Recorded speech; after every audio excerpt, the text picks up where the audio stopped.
Welcome po sa ating Makabansa 3 Reviewer. Ako po, si Teacher Maylin, ang magbibigay sa inyo ng pagbabalik-aral ng mga natutunan sa ating ikalawang markahan sa Makabansa 3.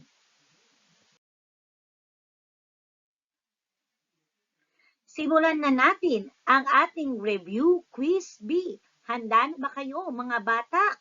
Kung handa na, atin ang simulan. Ano ang kaugnayan ng kasuotan sa klima? A. Pagsunod sa uso. B. Palamuti lamang. C. Walang kaugnayan. D. Angkop na kasuotan sa panahon. Ang tamang sagot ay D. Angkop na kasuotan sa panahon. Alin sa mga sumusunod na pahayag ang hindi matatagpuan at ipinagmamalaki ng ating lungsod? A. Ang makasaysayang katedral ng Imus dahil ito ay sentro ng relihiyon at lalim ng kasaysayan ng lungsod.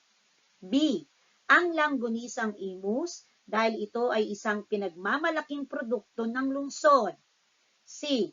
Ang dambana ni Emilio Aguinaldo dahil dito inihayag ang kalayaan ng Pilipinas. O D.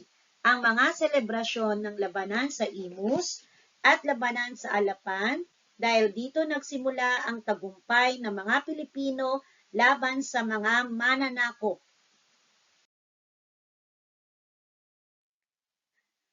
Ang tamang sagot ay C. Ang dambana ni Emilio Aguinaldo dahil dito inihayag ang kalayaan ng Pilipinas. Paano makatutulong ang pag-aaral ng kultura sa mga kabataan? A. Malaman nila ang mga laro. B. Maunawaan nila ang pinagmulan at kaugalian ng komunidad. C. Magkaroon ng maraming pagkain sa bahay. D. Maging masaya lamang sa paaralan.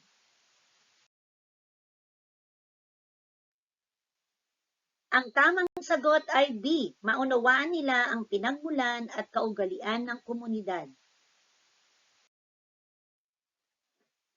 Alin sa mga tradisyon ng inyong komunidad ang mas mahalaga para sa pagpapanatili ng kultura? A. Tradisyon ng pagdiriwang ng pista sa barangay dahil pinapasa nito ang kaugalian sa susunod na henerasyon. B. Tradisyon ng paglalaro sa computer dahil ito ay nagpapaligaya. C. Tradisyon ng pagkain sa fast food dahil mas mabilis at madali. D. Tradisyon ng panonood ng TV dahil nakakapag-relax.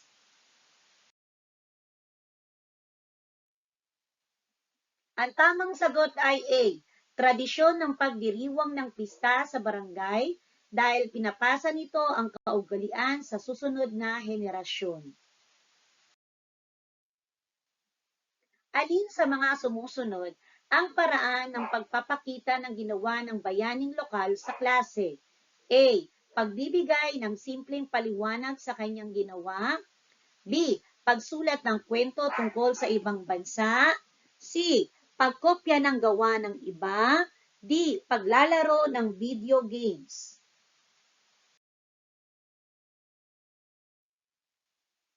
Ang tamang sagot ay A. Pagbibigay ng simpleng paliwanag sa kanyang ginawa. Alin sa mga nagawa ng bayaning lokal ang nagpapakita ng pinakamaraming epekto sa kabutihan ng komunidad? A. Pagbibigay ng libreng edukasyon sa mga bata. B. Pagpapanatili ng sariling bahay lamang. C. Pagtanggi sa pakikilahok sa mga proyekto ng bayan. D. Pagsali sa personal na negosyo lang. Ang tamang sagot ay A. Pagbibigay ng libreng edukasyon sa mga bata. Anong gamit ang family tree? A. Makilala ang magulang lamang. B. Makita ang lahi o pinagmula ng pamilya. C. Gawing proyekto. D. Pandekorasyon. Ang tamang sagot ay B. Makita ang lahi o pinagmulan ng pamilya. Sa anong paraan makakaimpluwensya ang mga bayani sa kultura at sining ng bansa? A. Sa pamamagitan ng paglikha ng mga makukulay na kaasuotan lamang. B. Sa pagsusulong ng mga idea at pagpapahalaga na nagiging bahagi ng sining at panitikan. C. Sa pagtanggi sa mga tradisyon ng bayan. D. Sa pag-aalis ng sining sa paaralan.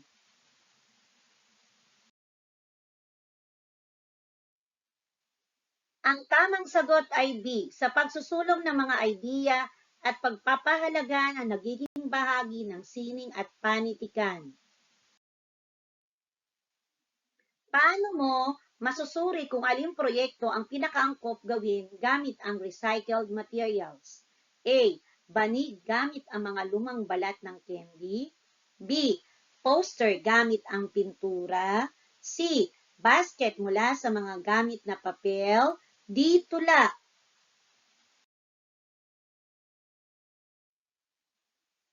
Ang tamang sagot ay C. Basket mula sa mga gamit na papel.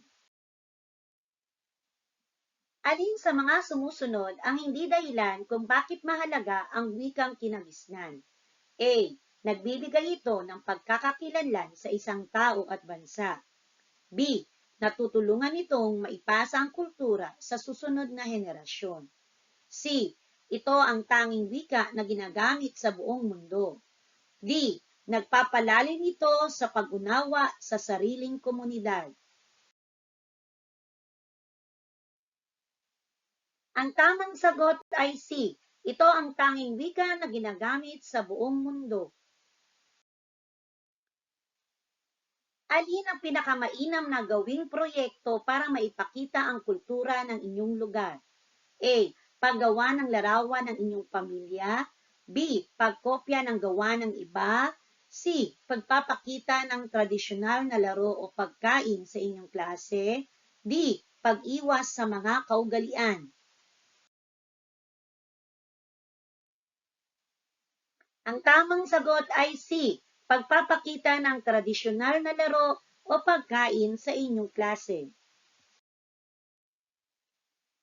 Alin sa mga sumusunod ang nagpapakita ng pagmamahal sa bayan?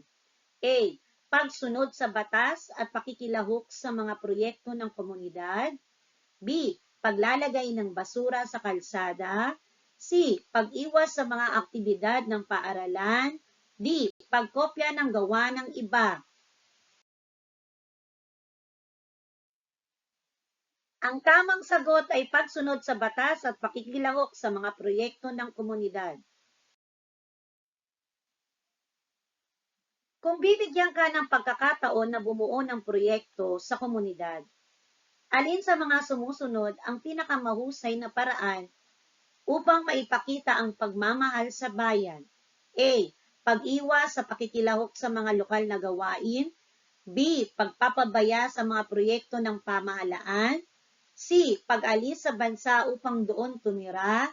D. Pagtulong sa paglilinis at pagpapaganda ng barangay. Ang tamang sagot ay D. Pagtulong sa paglilinis at pagpapaganda ng barangay. Ano ang pinakamalaking epekto ng aktibong pakikilahok sa kultura at tradisyon ng komunidad? A. Nagpapalakas ng pagkakaisa at pagmamalasakit sa lugar. B. Nagiging dahilan ng away sa komunidad.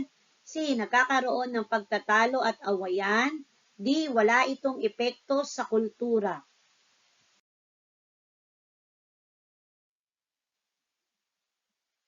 Ang tamang sagot ay A. Nagpapalakas ng pagkakaisa at pagmamalasakit sa lugar.